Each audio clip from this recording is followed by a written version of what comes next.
kata keki siyo ugali kata keki siyo ugali kata keki. How's the store going, Nicole? None of your business. I want my sex tonight. More biggie. You're a user, Muhammad. I did the BJ, no for real. Bitch ass, slut ass whore. You don't like it? Why are you wasting money going to Grenada? Good night. And welcome everybody to another episode of 90 Day Fiancé I Want My Podcast.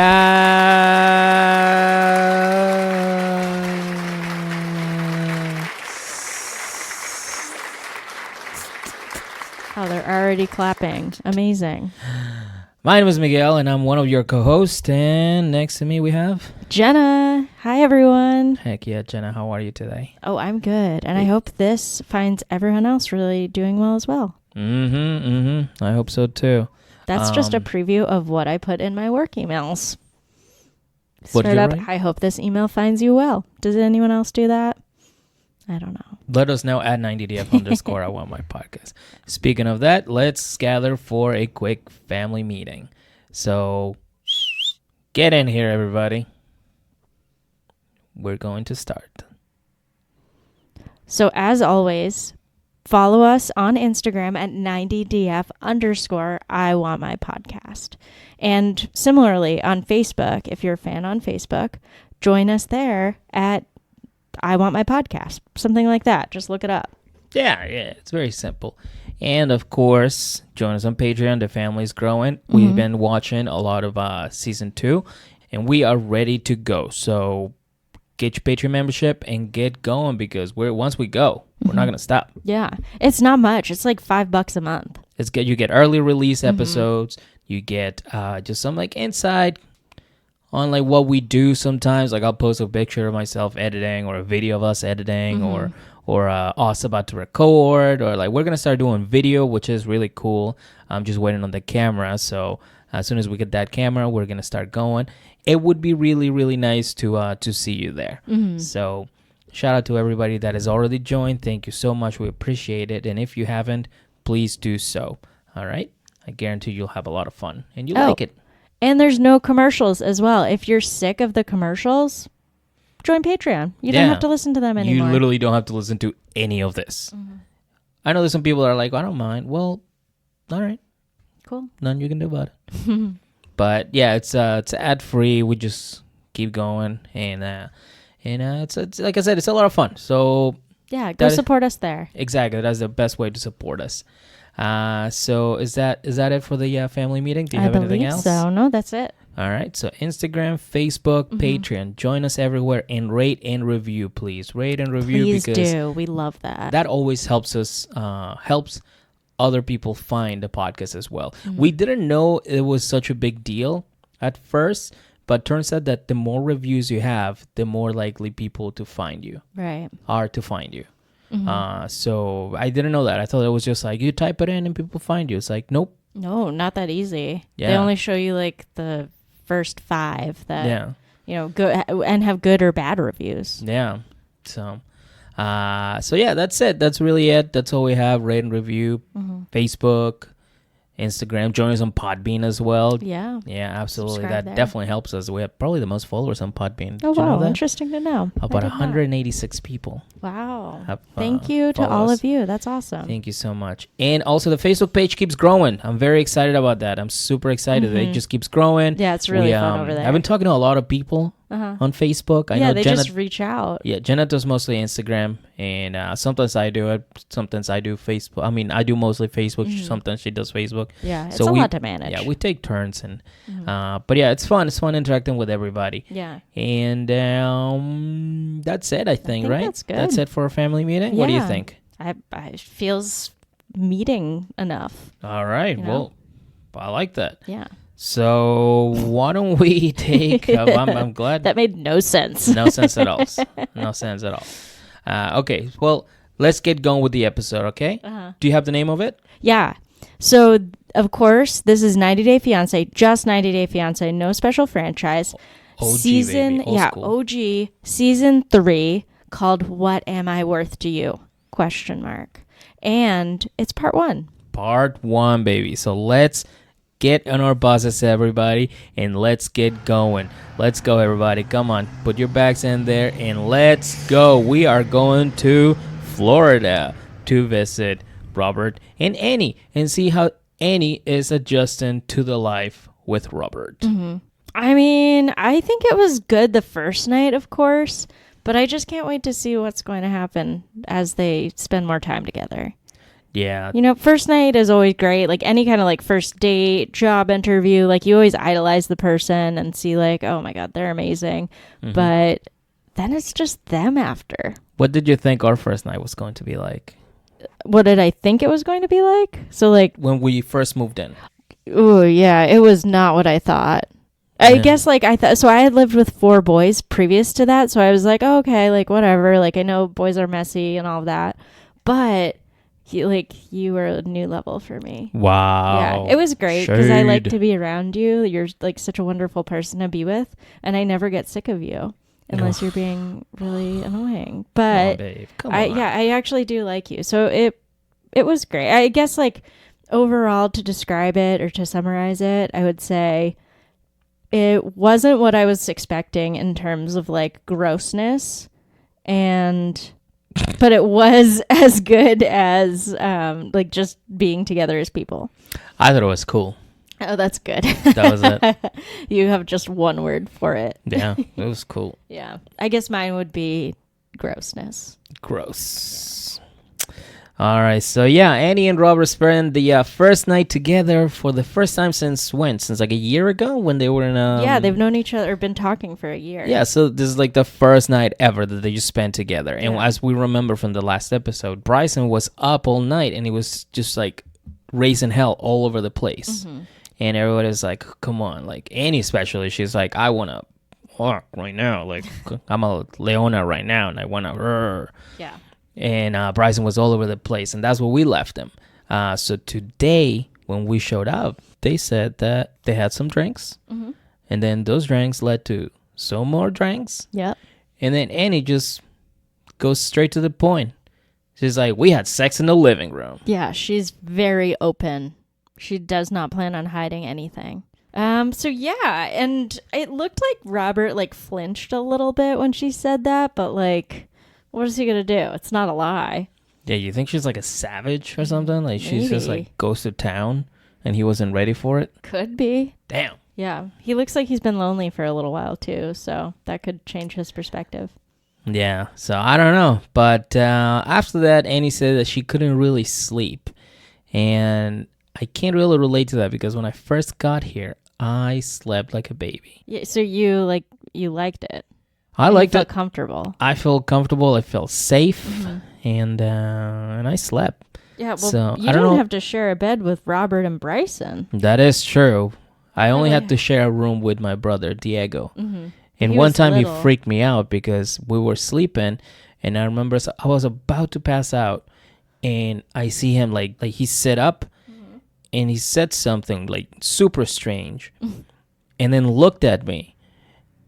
And then went back to sleep. And I was super freaked out because this is also like the time like where I watched the Exorcist movie. Oh my gosh. Because I was living with my uncle at the time, like before I came to the States. The And- dentist? yeah, the dentist. And Okay. he used to play like all kinds of movies in front of me. He didn't care.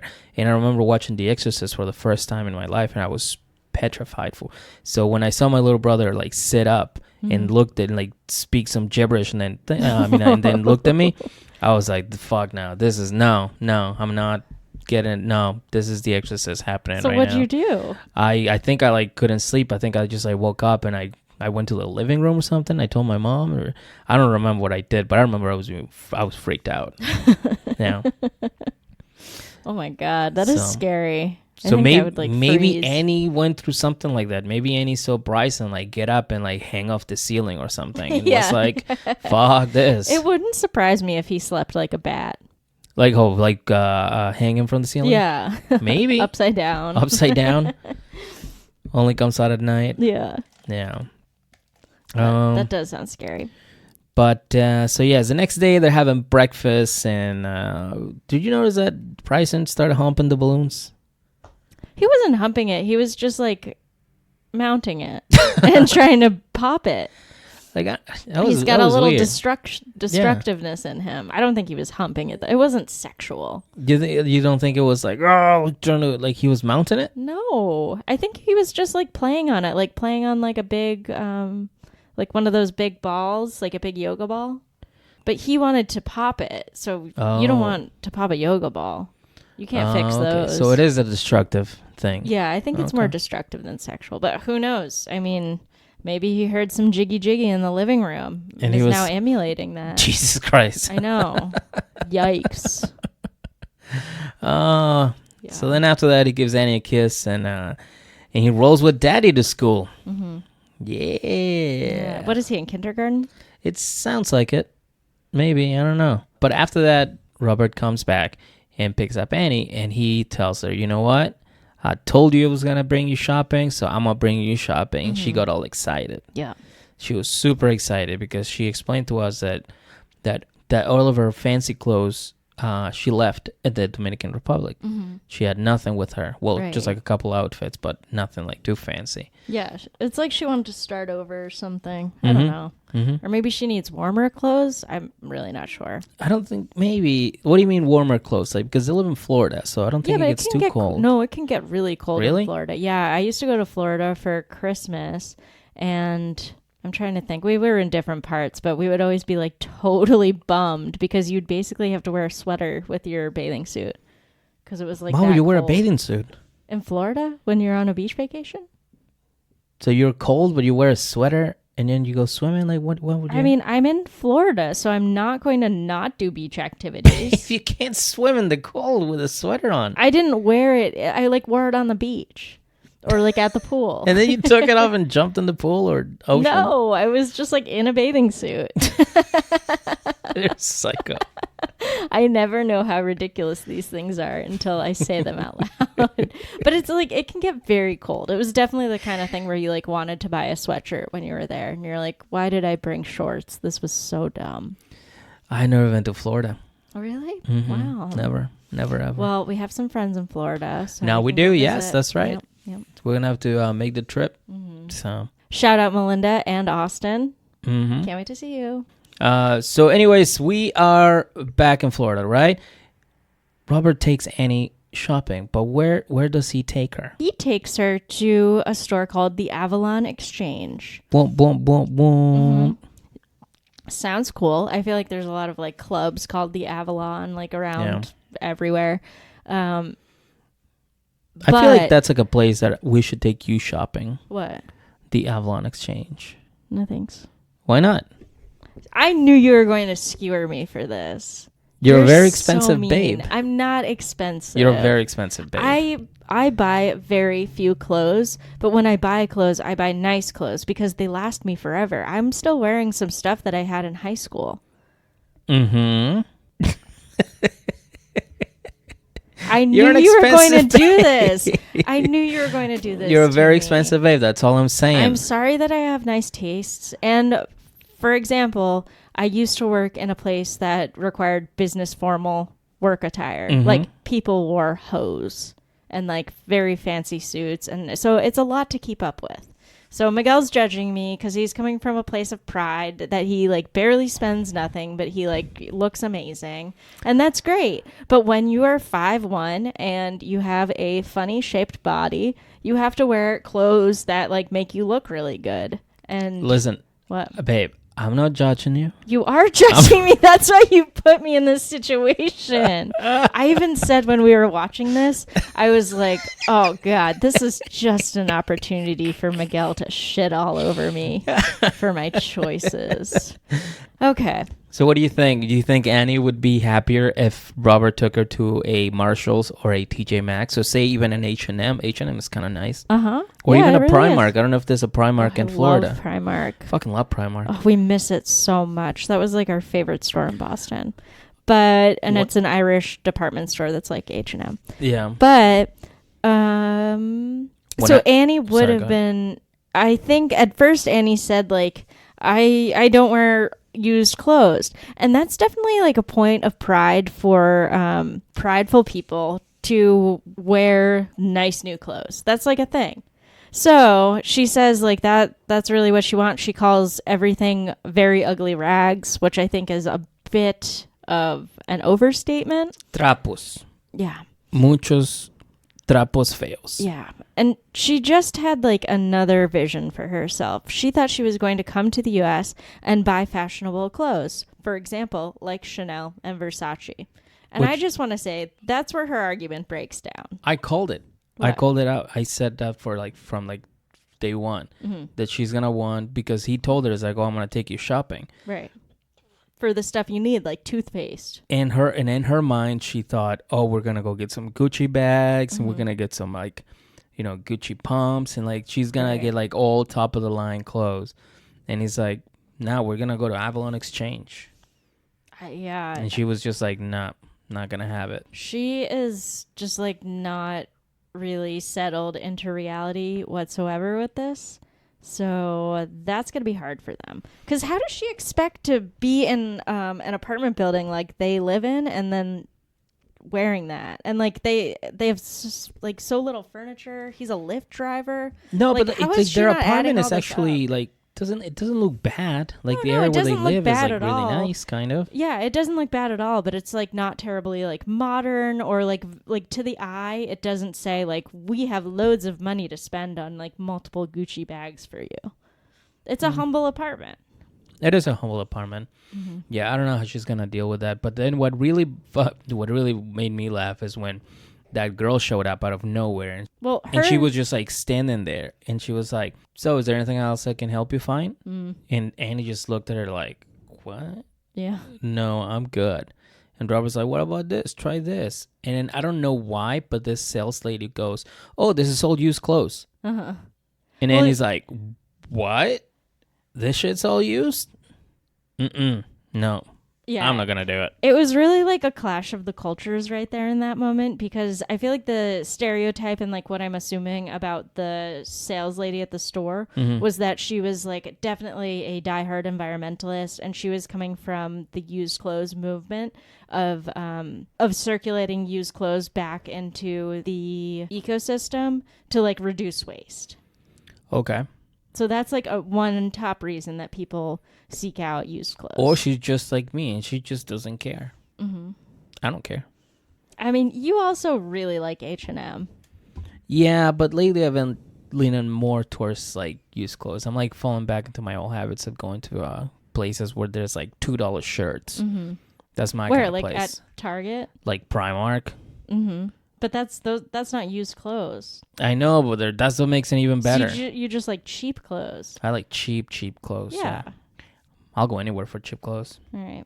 Well, that's the problem with the environmental part of it, because they're making so many more clothes for so cheap, so people can just like have access and buy as many as they want. And then there's like an overflow of disposable cotton that doesn't really last either. So what's next? So they're still having this like little tiff and like misunderstanding or disagreement in Avalon Exchange. And Robert explains to Annie that he has to pay for a wedding, an iPhone, the house, the car, his son, all by himself, because she won't be contributing for a really long time probably. And now she wants new clothes. But she just like totally recoils and is like, you know what? I don't want any clothes if these are the clothes I have to have. Yeah, she's pretty pissed. Yeah. She was really pissed. Yeah, it was kind of like an immature response to that, I would say.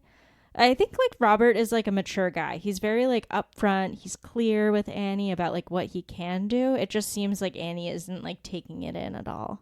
No, and remember, she has a temper too, so. Yeah, hot temper. So I don't know if this is going to end up well, but I can totally see Robert's point. I really get it. Yeah, I totally get it too. If you don't have the money, then you don't have the money. And does it make sense to pay that much money if he does have all of those costs and a son to take care of? Exactly. I don't think that's fair to Bryson. I don't think it's fair to Bryson at all. Yeah. Imagine she shows up with like a Versace jacket, and Bryson's like, well, what are we going to eat today? And Robert's like, nothing, because you have to buy Annie one of those jackets. Exactly. So I can totally see that. Yeah, Annie's selfish in that way. Yeah.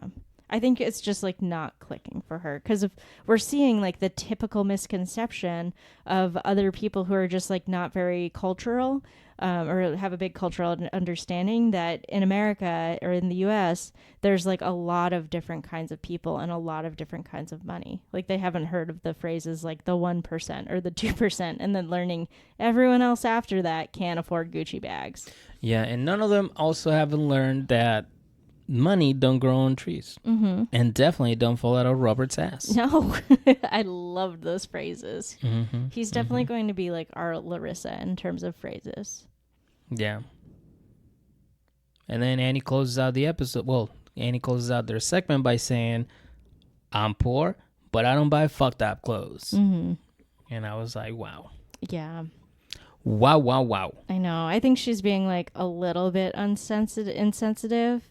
But she doesn't really like know that she's on TV talking to like all of these other people in the world. Like I don't think that's like part of her reality really. Yeah. But she's going to find out pretty soon. So we'll see what happens. Mm-hmm. We'll see what happens. Yeah, this was like their first in real life fight. Yeah. And this is the first night too. This is the first date. Who famously said that's about a thing? Emma. She was like, yeah, you shouldn't be fighting in the first couple of days you're together. No. Did we fight at all? Yeah, on our first dates? I don't know. I mean, when we moved in together for sure, but we'd already been together almost a year at that point. I remember you were complaining because I brought my friends home. Oh, yeah. There were several things that you did that were just not fair. Shall we go into them? No. Anyways, new couples alert, everybody. New couples alert. Jenna. What? Who are the new couple? So far, we have Mike and Beau. And then later, we're going to meet Natalie. But Mike is a, I don't know, like younger, middle-aged man from Sequim, Washington. He loves being the center of attention. He's 6'7", and he's a bowler. I mean, what's not to love? He also owns a 27-acre tree farm that he just bought from his family. And he's struggling financially to keep the farm afloat. But, okay. Oh, my God. Go ahead.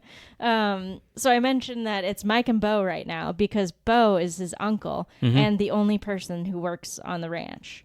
Yes. And I think he's going to be a fun character. Oh, I can't wait to hear more about Uncle Beau. Yeah. Because where does he live? I don't in the barn. In like yeah. a very, very crappy put together barn, just like outside. And then they interview Uncle rustic. Beau, and he's just like, well, they asked me to fucking move in, so I moved in. Yeah. We got fun. I know. He's great. And I was he's missing all of his front teeth. And it's amazing. And he loves to smile. It's really fun. He's got the same smile as Drusilla. It's hilarious. Uh-huh. But yeah, he bought the farm from his dad. Well, the acres, I guess he was selling it, so he bought it and everything. And yeah. My favorite part was when they were sitting in the chairs, like around their man-made watering hole, and we're just like drinking beers. And I was like, wow, they are so isolated to get it together out here. Oh, I thought you were going to say so lucky to be there and having a good time. No, it really struck me as like, these people need more friends. Oh, I thought they were having a blast. Yeah, I know. That's your dream. If they had a shrimp cocktail right there for you, like you would be in your ultimate dream. Yes, I might send you out there with him. Also, one thing we failed to mention, Mike says that this is his land and he is not planning on moving anywhere, anytime. Clear he as made bell. it very clear, which I thought he should have ended that sentence with a wink, wink. Why? Because I have a feeling now like he's going to move. Oh. Or like that's going to be like the main topic of this season for him. They're setting us up for a story. Maybe. I could be wrong too. Yeah. So yes, we also find out that he was previously married. And he's always wanted to be married. That's like a part of his like framework. Yeah, it was like Tanya. It's like just like she has a goal and she's gonna get it. And same thing with her. He had a goal and he got it, but it didn't work out. Yeah, she left him for another woman, so she rossed him. And that's a reference from Friends. Yeah.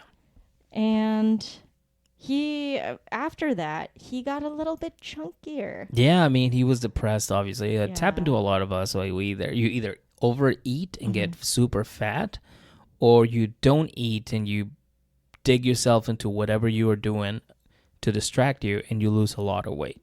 Oh, yeah? Yeah, that's what happens. So some people either gain weight, some people lose weight. And then once you find when you find another person, or when you find yourself and you're happy, you either gain that weight back or you take that weight off. Yeah.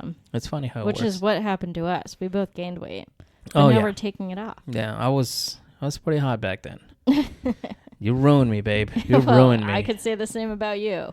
You But ruined me. the real truth is we just both love cheese. No, the real truth is that Mike lost about 80 pounds after his divorce. Yeah. And for reference, he was 340. Yes. So we're talking like mid 200s right now. But he's a Maybe a big little guy. less. Yeah. He's big 6'7", so it's okay. He's huge. You know, if he was like 5'3" and he weighed 200 pounds or like 280, then I'd be like, all right, maybe that's a problem. Yeah.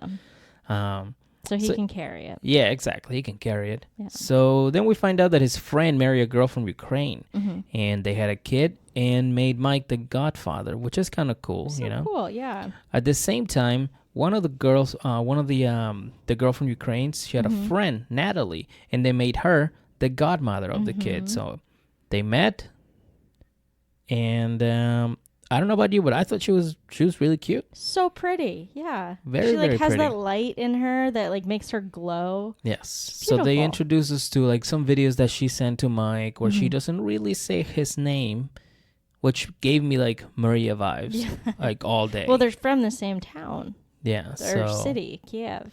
So I was like, I don't know. I don't know about this one. Yeah, Like, we'll see. But it's different because they met through actual mutual friends. Like this is a new story for TLC. it's an old story with a new twist, I How would is it say. an old story? Because it's like same thing. Like people met girls from Russia. You got, for example, you got Anfisa. Right.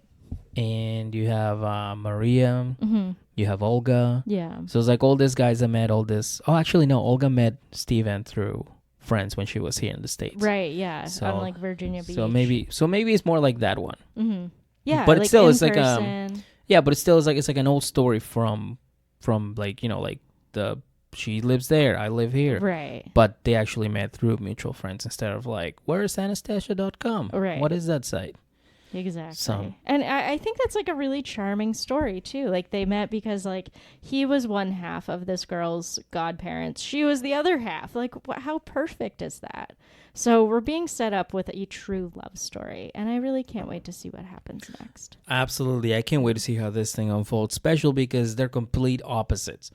You know, he's tall, That's what she's he short. says. She's very religious, he's not. She's very beautiful. He's more of a mountain man, Yep. She's very a vegetarian. she's a vegetarian. He loves his meat. Loves his meat. She basically says she's the beauty and I'm the beast. And I was like, oh, okay. Yeah. And she really is. Like, she is a model who has multiple degrees. She's very educated. She is. So then they made plans. They talked, whatever. Then they started texting back and forth. And finally, Mike decided that, you know, let's meet up. So they go to Paris, where he proposed to her. And she said, duh. And he said, cool. And then they got married. They got engaged. So that's when Mike decided to come back here and apply for the K-1 visa. Right. But there's one problem. Natalie, doesn't know that Mike is in a lot of debt. Yeah, huge amount of debt. And especially after all this traveling that he's just done and hosting her in Paris, like, it's questionable, you know? I think he used most of that, like, he, like, took money from the land. Oh, how do you take money from the land? Well, not like you take money from the land. Let me rephrase that. Okay. maybe he tried to refinance, Mm-hmm. and he used that money to go to Europe I see. and meet up with her. Okay. So, yeah, like from mortgage. Exactly. Mortgage. Instead I of see. like, and that's money that, you Mhm. eventually lose if you sell your home. Right. So he probably is in that situation where he's about to lose his home. And if he sells it, he's probably going to get like Nothing. a third Yeah. or maybe less than what the land is actually worth. Just I because he took out so see. much money just to go see her. Mm-hmm. So, And he's not working also because Yeah, he's like that's trying to true. get this land going. yeah. So I don't know. Well- I mean, that's my guess. Mm-hmm. I don't know. think it's a solid guess. I think it all makes sense. Yeah, the perils of owning your own business, it's hard. It is very hard. Yeah. And especially for like agriculture in this day and age, that makes it really hard. Really, really hard. Oh, man. Yeah. So they've got a couple of things that are troubling to them. Like, of course, they're Mhm. coming from two different places. Yeah. That's the number one thing. She's leaving a vibrant city for a farm town. That's going to be a huge, huge thing to get used to. And then the second thing is the topic of kids is really tricky with him because he's not ready for them at all. And then that's really the only thing she wants from him. She wants kids right away. Mm-hmm. She promised her mother. Mm-hmm. Yeah. And then the debt. That sucks. It does suck. Yeah. So yeah, absolutely. I definitely am very interested in to see how this is going to turn out. Mm-hmm. Very, very interested. Mm-hmm. Very, very interested. Samesies. All right. Maybe Well, they'll breathe a little life into this series. that would be nice. Yeah. Yeah, that would be nice. I mean, Ben and Akini kind of brought it a little bit the last Right. season, and they came in late. Mm-hmm. That's So true. There's always a sleeper cast. And this is like, guys, we're not done yet. Mhm. There's still two more couples, Yeah. and one of them is definitely going to tote the entire show in their uterus. Ooh, clue. So I'm super excited, and I can't not wait. I know, me too. So, anyways, Freaking out. let's pack all our bags. Make sure you throw all your trash in the trash bag, because sometimes it smells in the bus. So just leave it there. But we're gonna take a quick trip to Nebraska. Yes, we're going to take a quick trip to Nebraska. So get in the bus and let's head over there, fam. This is going to be fun because we're going to go see Anna and Mursel. And I wish we had some Turkish music to play. Yeah, the Italia music. Yeah. So here we are in lovely, lovely Nebraska with Anna and Mursel. They are hanging out. Yeah, they go to a park to just chat. And Anna opens up the conversation by saying, so how do you think the dinner went? And that is exactly Marcel's response because he doesn't know what the fuck she's talking about. Yeah. So then she types it into the phone and does a little text-to-voice. And he finally understands and he says, oh, it was very sad. You cry. No. And then she was like, why do you think I was crying? And he's like, you cry because we're losing each other. Oh my God, that is really sad. That is really sad, but it's sad that like he doesn't even think it's like a momentary thing that they're like working through. He really sees it as like this is tearing them apart. right, but it's nowhere near that. Yeah, not yet. I didn't get that vibe, but I didn't either. yeah, he's very dramatic. And then she explains that she's actually really worried that he's going to go home if his fam finds out about the boys, which we've always known about, but she just likes to mention it every part. Mm-hmm. And that's a real issue because she's finally found love. She like got over this horrible relationship. She got her kids through it. And now she found love and with someone who has a lot of shared interest with her. Yeah, and he's not a pansy because he likes bees.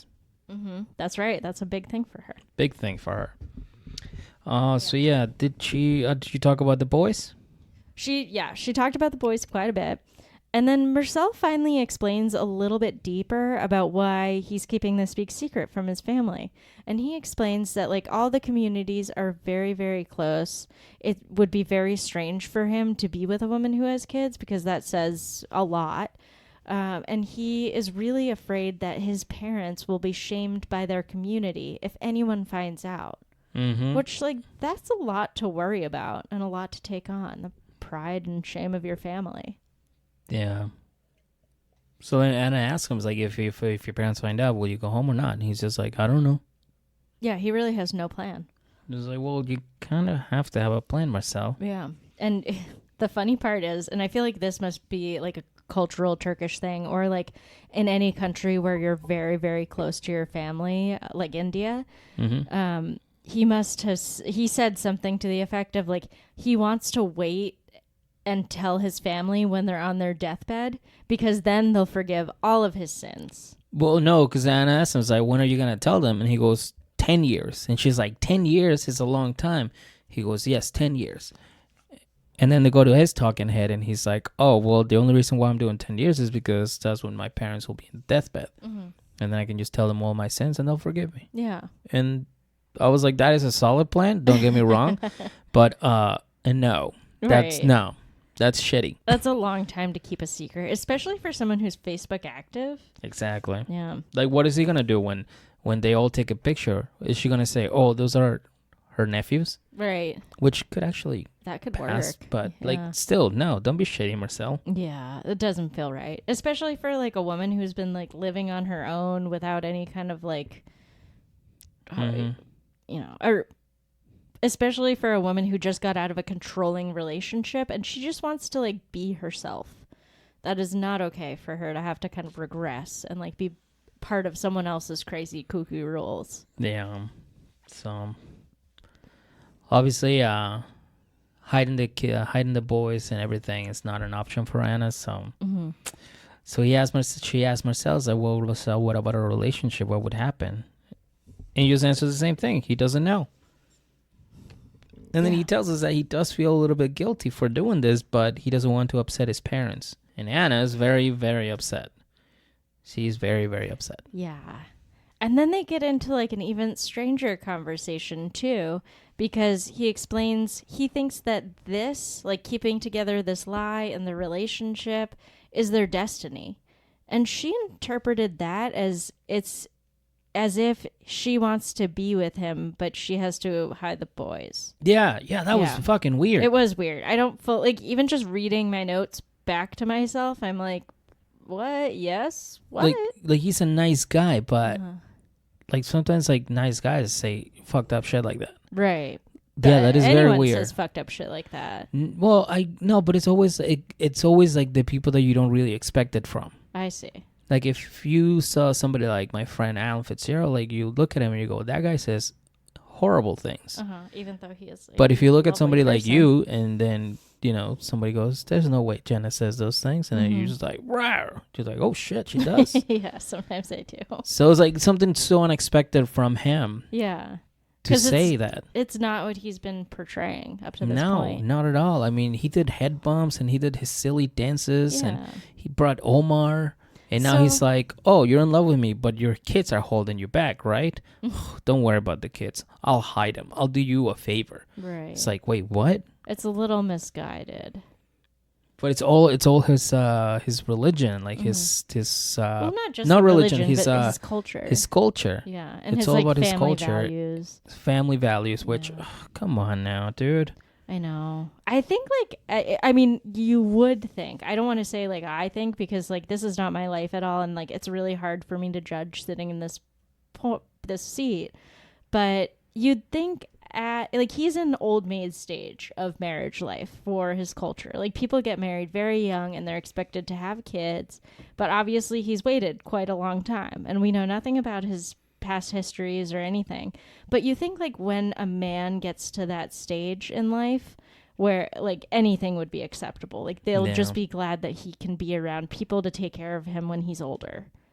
Yeah. But for some reason, the same rules that might apply to his 20-year-old self still apply to him now. Yeah. That's true. He's old. He is very That's old. my point. All right. Well, everybody, we're gonna have to leave Marcel and Anna. Yeah, good luck, At the boys. park. Don't break our hearts. Yeah, don't break our hearts, all right? Marcel, I'm on to you. You're not gonna pull a summit on me. We'll dump you before you pull a summi on us. It sounds harsh, but I know where you're coming from. Yes. You're bringing your old baggage into your new relationships. Yes, that's right. Yeah. That's the only way to do relationships. Yeah, healthy.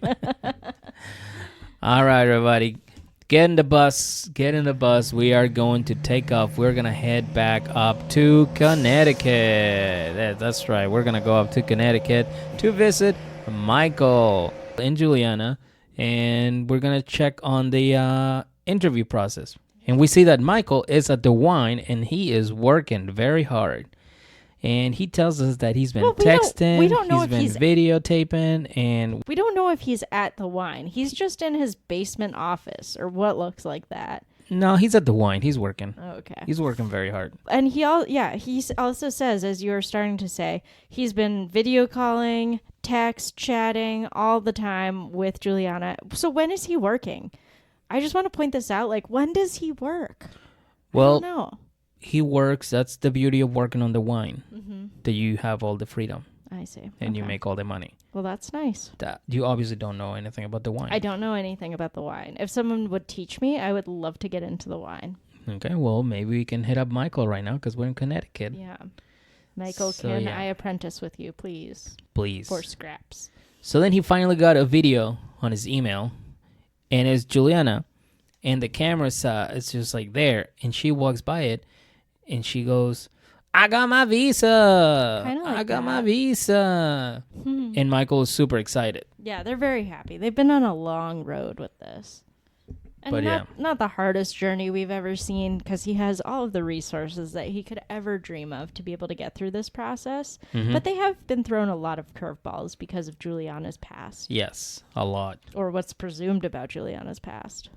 Yes. So yeah, he's very excited, and he's like, "All right, I gotta get my shit together. I gotta bring somebody, maybe Jenna, to cover for me at the wine while I'm away." So yeah, he's getting all his shit ready. And 3 days later, Michael is going to the airport. And I mean, naturally, like any of us, we'll do this. We'll get a Hummer limousine, Yeah, right? right. Yeah. I mean, to be real, I mean, he thought about getting a helicopter, but it just wasn't in his budget. Yeah, and also I would wonder, where do you park a helicopter at an international airport? I mean, babe, come on. I mean, he didn't obviously think about it. Yeah, but, I see. Yeah, the whole like Hummer situation, and then he had flowers for her as well, which is like a good move. Good like, move. in 90 Day Fiancé history. The Yes. one with the flowers work out. Yes. But the Hummer limo reminded me of maybe him going to pick her up for prom in 2005. Oh boy, yes. It was a little bit aged. I guarantee you the producers were like, "Hey, Robert, what if you get a stretch limo?" Yeah. And he goes, "That's a good idea. But what if I get a Hummer stretch limo?" The producers were like, "Yes, I like it. Let's fucking do it. Robert, get that fucking stretch Hummer limo." And by Robert, you mean Michael. Michael, sorry. This whole time. Yeah. And now that this is all coming to fruition, she's going to arrive at any moment. He's nervous about where they go from here, and like that she's actually going to be here. Mm-hmm. And then she shows up after She's waiting there. for so long. Yeah. He's anxious, and because she wasn't showing up, and then out of nowhere, boom, she comes out. She comes out around the corner, and he sees her. He runs towards her. She runs towards him. They hug. They kiss, and for some reason, I didn't believe it. You didn't feel it? I felt nothing. I felt it a little bit, and she cried too. Mm-hmm. But I mean, she could be auditioning for a telenovela, like Hennifer. yeah. Yeah, thank you. maybe. Yeah, could be. Also, I want to talk about her plain outfit just Please, a little bit. please. So cute outfit, corded matching set. However, her midriff was showing. It was a crop top, long sleeve. Don't you think on a plane you would get very cold? I was gonna say she wouldn't know because she's never traveled, but she's been everywhere else in the Right. world thanks to Michael. Many So- stamps in her passport. So I think she would know. Yeah, you'd think. But So- you think maybe she's trying to give that illusion that like, oh, I'm a very important person. I'm gonna wear this outfit to right, like an get attention. impractical outfit Mhm. on a plane. Okay, I get that. I know a lot of comedians that are like less known, like they're absolutely like. When I mean less known, I mean like they're absolutely nobodies that will show up at a show with like their hat, like almost covering all of their face. Oh, I see. So kind of like posing as people. More Yeah, it's important. like who do you think somebody's gonna recognize you? Right. I remember we saw that girl one time. Like, dude, like, yeah, like, oh, what do you think this girl's gonna be like? Walk up to you and be like, oh my god, are you so and so All right. from Kinko's? Because that's where I remember you from. Right. It's like, yeah. who do you think is gonna recognize you?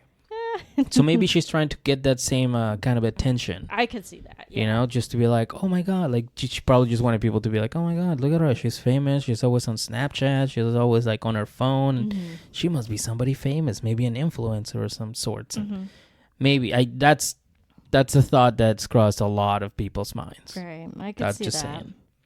Yeah, but especially her, because there's a camera around, and people are gonna be like, oh my god, maybe she is famous. There's a camera waiting for her. Right, and she actually does look like a model, like an off-duty model. That is true too. Despite all of that, when they do kiss, she cries, and then she says, I feel very lucky to be here, which is very nice. That's like a very humble thing to say. It's not like she's like, oh my god, you've been waiting for me and now you're ready. Or something like that. You know? Yeah. Like, you're so blessed to have me here. Like, she's not like that kind of girl. No. Which is kind of like, that's more of like a POW. That's more of a what's her name? Hennifer. Larissa, yeah. Yeah, she seemed pretty humble, so that was really nice. Really nice to see. Yeah. But as a typical millennial, she's like recording the whole thing. She might even be Gen Z. I think she's young enough to be Gen Z. No way. Yeah.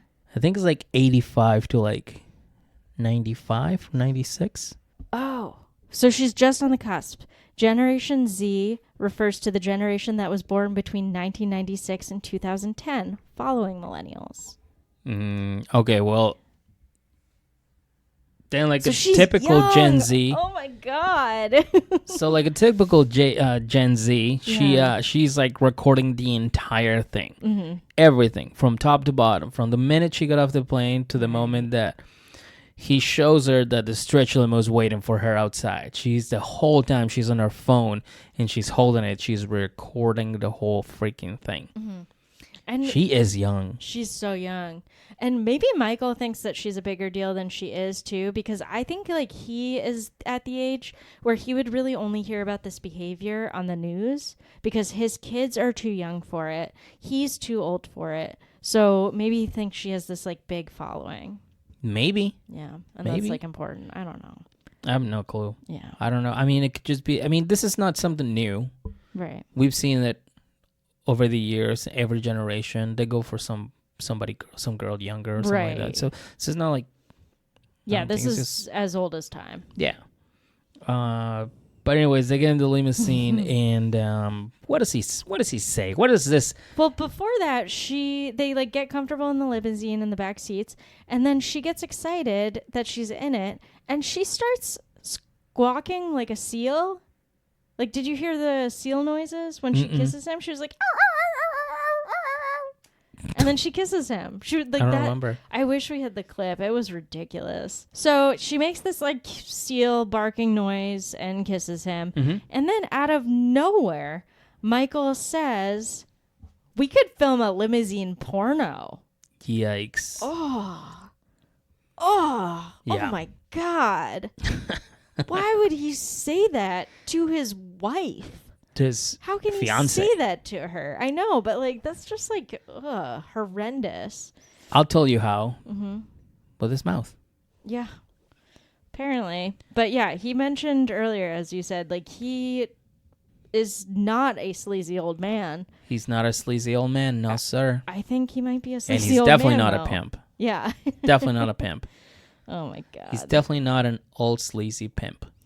So from there, he pops open a bottle of champagne, which he gifts to Juliana because it's from 1996. As we mentioned, the year she was born. That is not that long ago. Yeah, she was like, oh, look, 1996, the year I was born. Oh, no, 1996. And he's like, yeah, that's the year you were born. Oh, my God. And I was like, oh.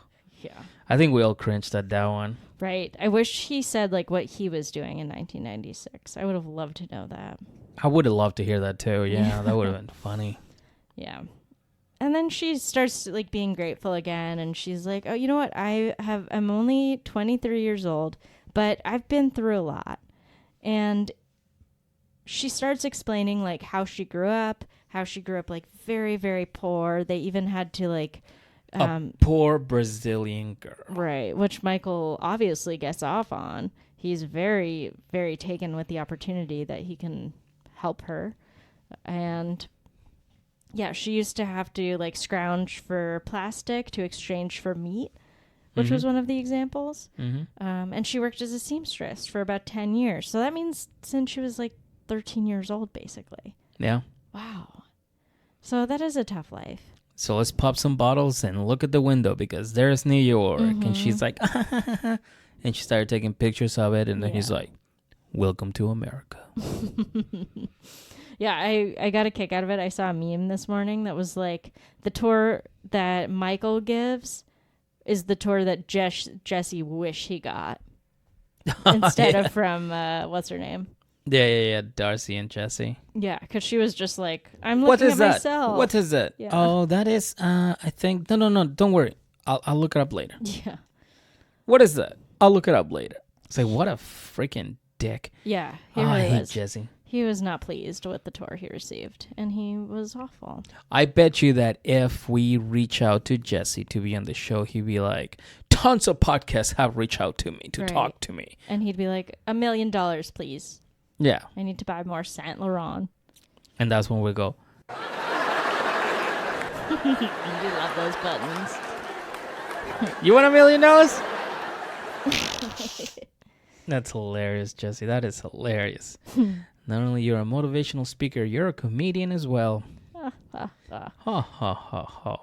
I do want to say too, the amount of stuff and like information and everything that Michael was throwing at Juliana in the car, I was starting to get overwhelmed by. Like he's like kind of an overwhelming person. I think Michael would have been great with Darcy. Yeah, definitely. Because he was just like this, that, Right. that. And Darcy would have been like, oh my God, it's me, just me. Like it would have just been the Darcy show. So like everything, like they would be perfect together. It's unfortunate that she's not like 20 years younger. It's 30 unfortunate years that they haven't met. Right. And they're both in Connecticut. They're both in Connecticut yeah, too. I think so they're in different parts though. I mean, Connecticut's not that big. True. But it takes forever to drive through. Yeah, It's the fuck worst. Connecticut. Yeah. It is the worst. Yeah. Everyone from Massachusetts and New York feel that way because that's really the only thing that separates us. Yeah, it's a glorified highway. Yeah, it really is. But it's a nice highway. Anyway, so I was overwhelmed. I can't even imagine how 23-year-old Juliana felt. But I think she liked the necklace.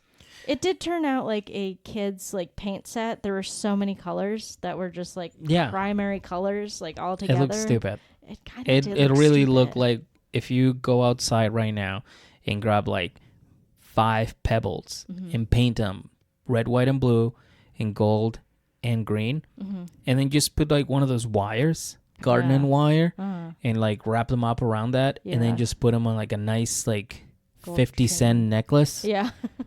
And then you just go, here you go. Yeah. That's literally what it looks like. Well, to me, it looked like almost if you just took a stoplight and then put a little blue on it and then put a necklace around it. It looked like a stoplight. Yeah, it looked weird, and I can't believe you paid $4,000 for it. I know. It was kind of a Jesus, bummer. Michael. And it's a little gaudy for a 23-year-old, too. Yeah. So, I don't know. That sucks. I mean, you should do your socks impression at this point because I feel like that's how she felt about the necklace. I think she was just like like you said, it was just overwhelmed. It was too much all at once. The fact that he showed up with flowers, I feel like she would have been happy. Yeah. Yeah, and I hope he learns that about her. But he just went over the top. Yeah. So oh, man. That was the equivalent of a male Darcy shower. Ew, yeah. So. But nonetheless, she is sincere in that I think that she hopes this works out because this is the biggest thing that ever happened to her. Ever. So good luck, Juliana. I hope everything works out. More power to you. Yes, absolutely. Yeah. But as of right now, we're going to take a break from the bus. We don't want to travel by bus anymore. We're actually going to use all of our Patreon money to buy airplane tickets, fake airplane tickets, so we could travel to Mother Russia. So come on, everybody, put in your bags and let's head out because we are taking off. We are going to visit Emily and Sasha, who are at the hospital right now, at this second. In the hospital, I will say it looks like a scene straight out of a Saw movie. Yeah, it was very bare bones. It's definitely a public hospital.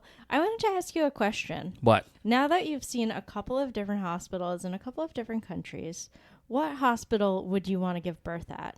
This one or the one in South Africa? South Africa. Tiffany and Ronald toured. Oh, yeah? Yeah. Yeah. Well, the one thing is that Tiffany might have had to give birth on the floor.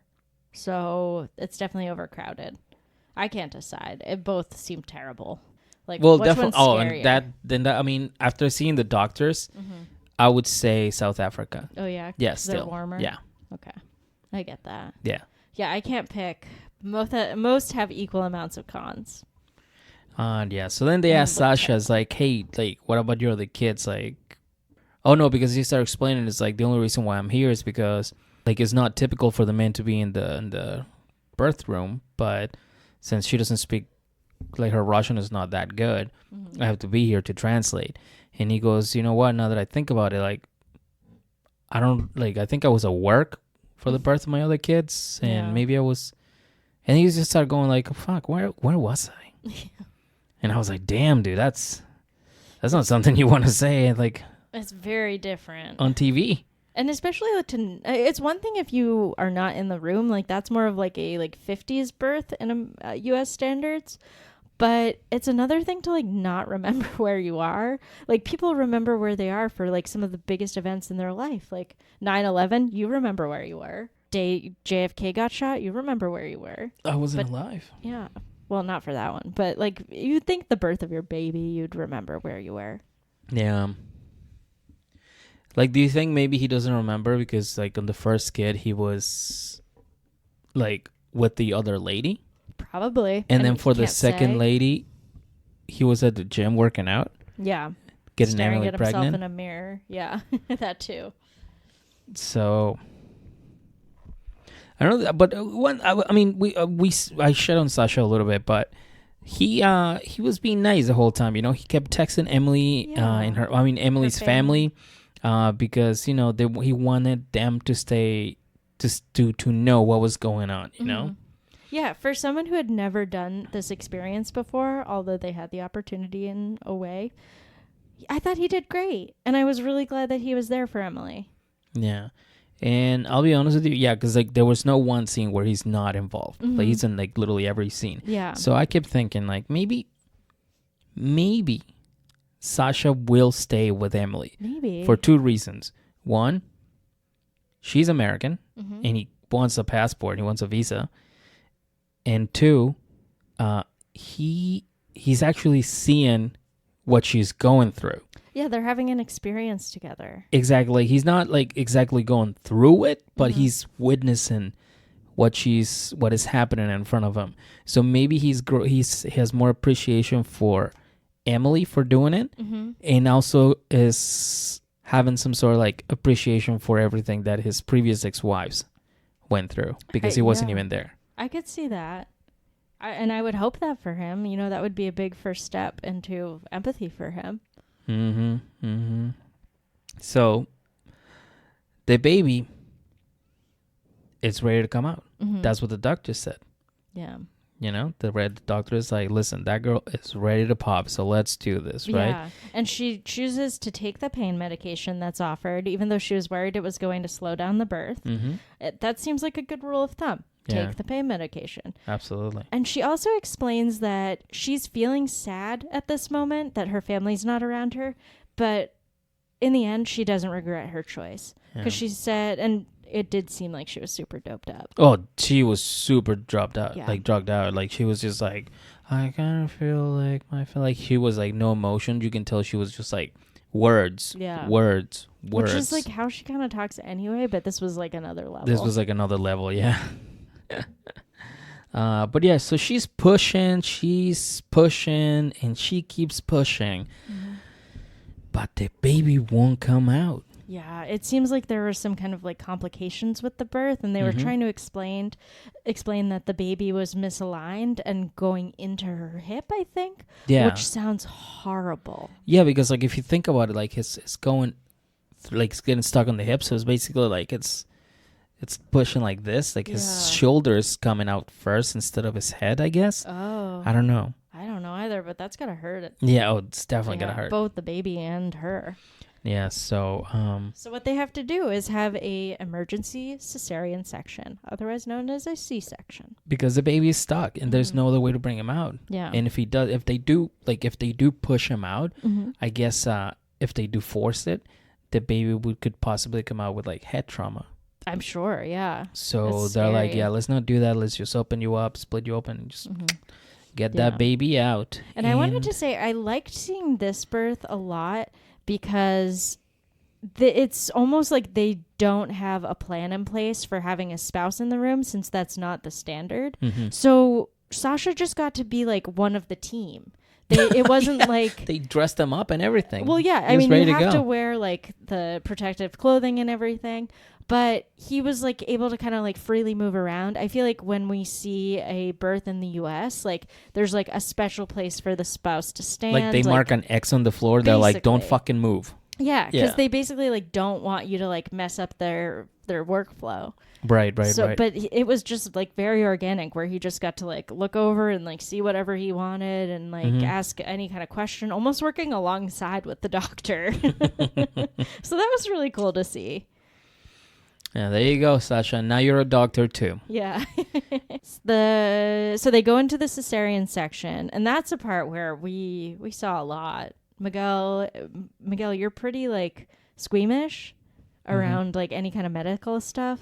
Like Not if you see like really. a shot, oh my god! If you But, see someone yeah. get a shot, you're like, ah! Yeah, I can't do needles at all. Ever. So Never. yeah, cutting the stomach and then pulling out a baby from that was like, Well, no, it's That's just like they not- open her up and then they just took all of her guts and just put it aside. yeah. And then they're like, oh, look, a baby right here. I found a baby in here. I was like, what the fuck? And then they're just like, I'll just put them all back in and just, yeah. just close this up. I was like, that was fucking wild to see that. I've never seen a birth like that. Like I've seen people where they give birth and it was nothing like that one. That one's the first one that I'm like, holy shit, are they gonna show us the whole thing? Was it the first C-section you're talking about? The first C-section you've seen? Like the first time they give birth, anybody Oh, okay. on TV. Yeah. Oh, Like I know yeah. there's people that give birth on TV, but I guarantee you, Yeah, it's Nothing usually, like this. They usually show a lot less.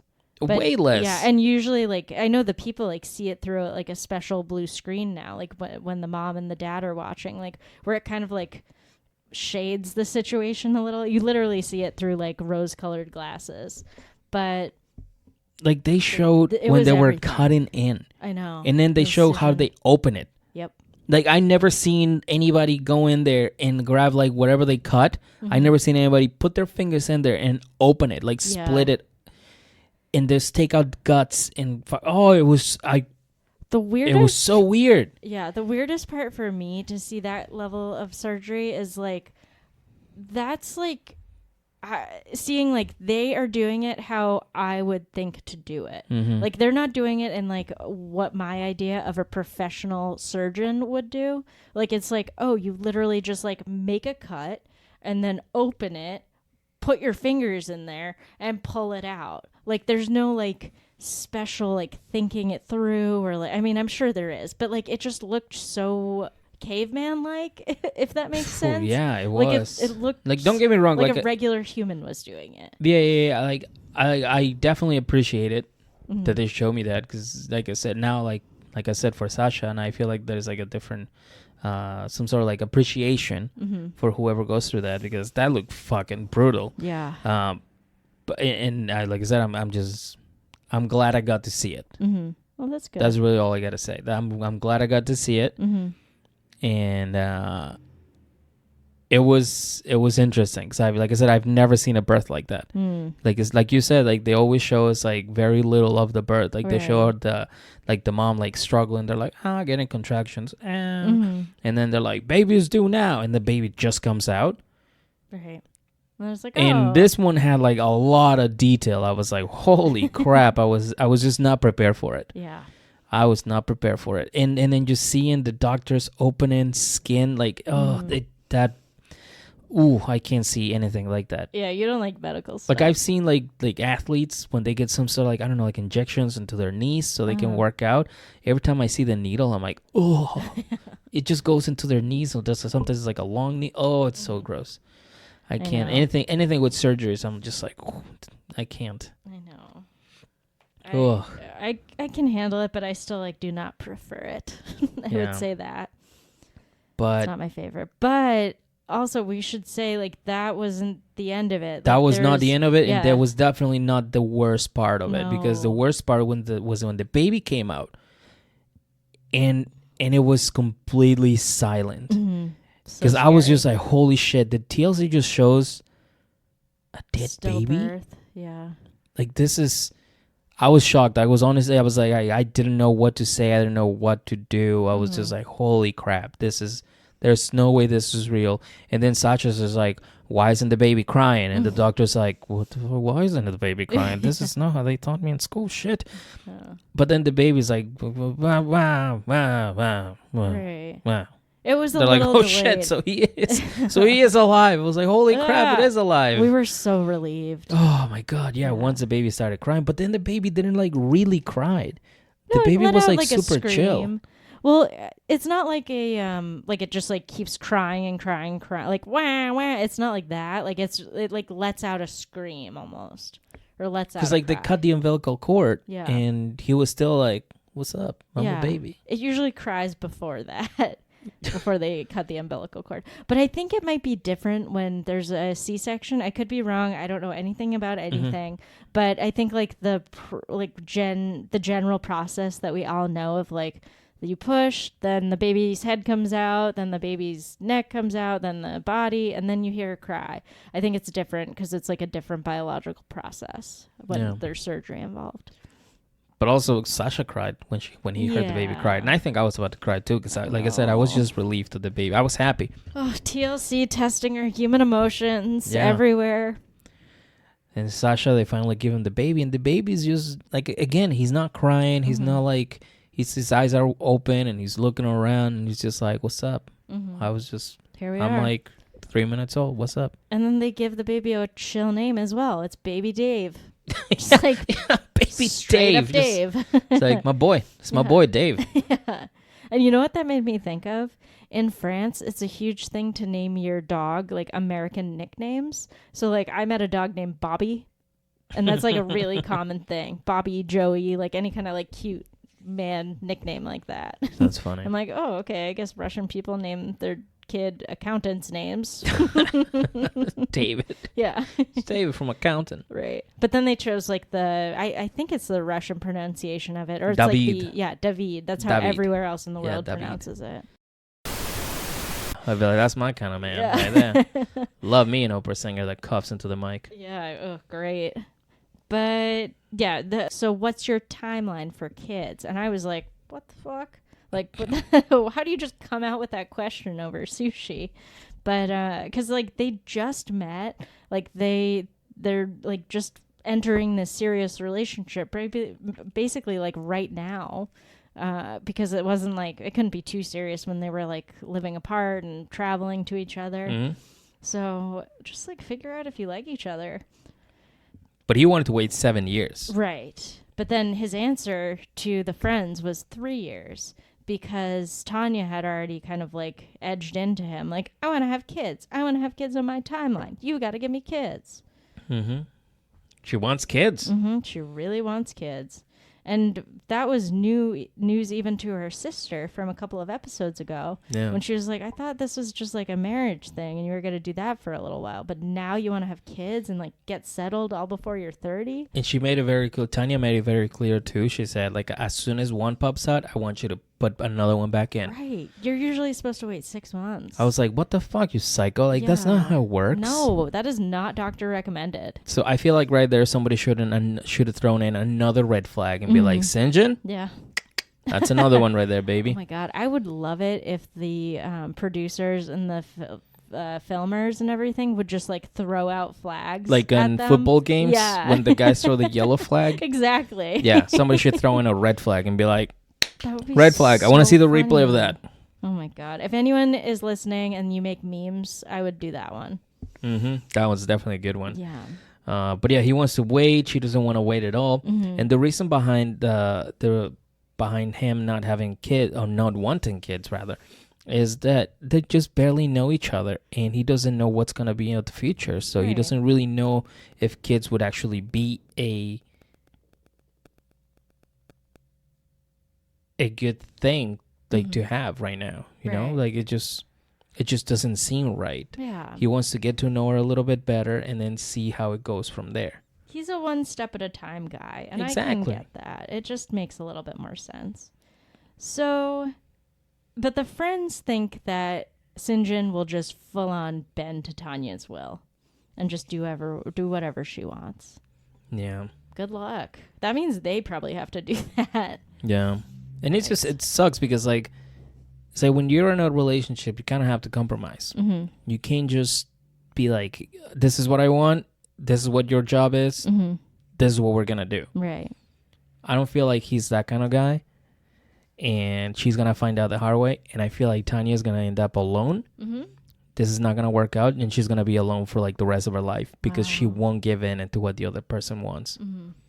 She only has one vision. She has one goal. And that is to be married and have like 17 kids within the next 24 hours. And that's not what he wants at all. Nobody wants that at all. No one. And I got to tell you, like, that is tough being that kind of person's child as well. So not only do I feel bad for Sinjin, I feel bad for those kids. Yeah, no, she needs another guy that's at her level. Right now, Sinjin is like, I want to be a bartender and an opera singer and a fireman. And she's like, I want to own the world. So it's like two different goals. Really different. You know what I mean? Like, she wants to have the whole world at her hand. And he's just like, well, I want to serve shots.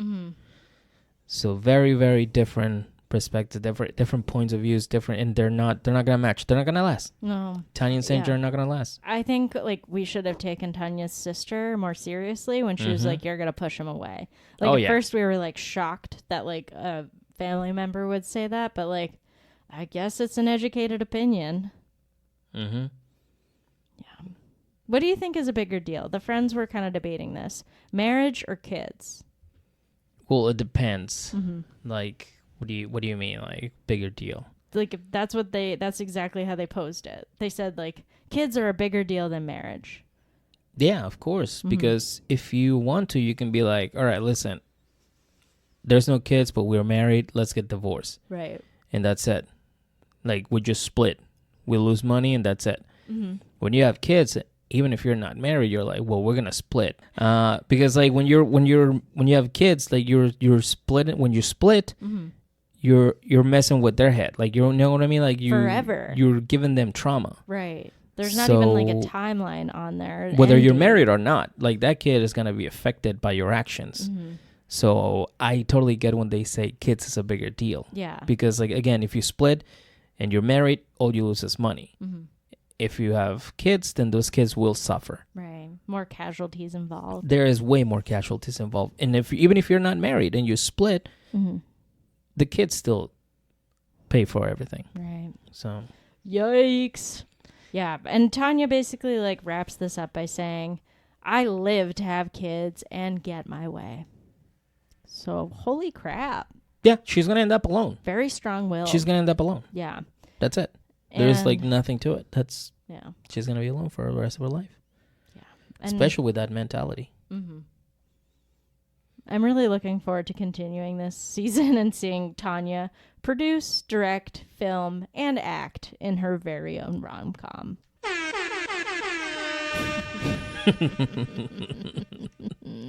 Yeah, holy Is that crap. like my She's version? super intense. She's super, super intense. Your version of what? Is that my version of the button that they use on the Joke Junkies when you suck?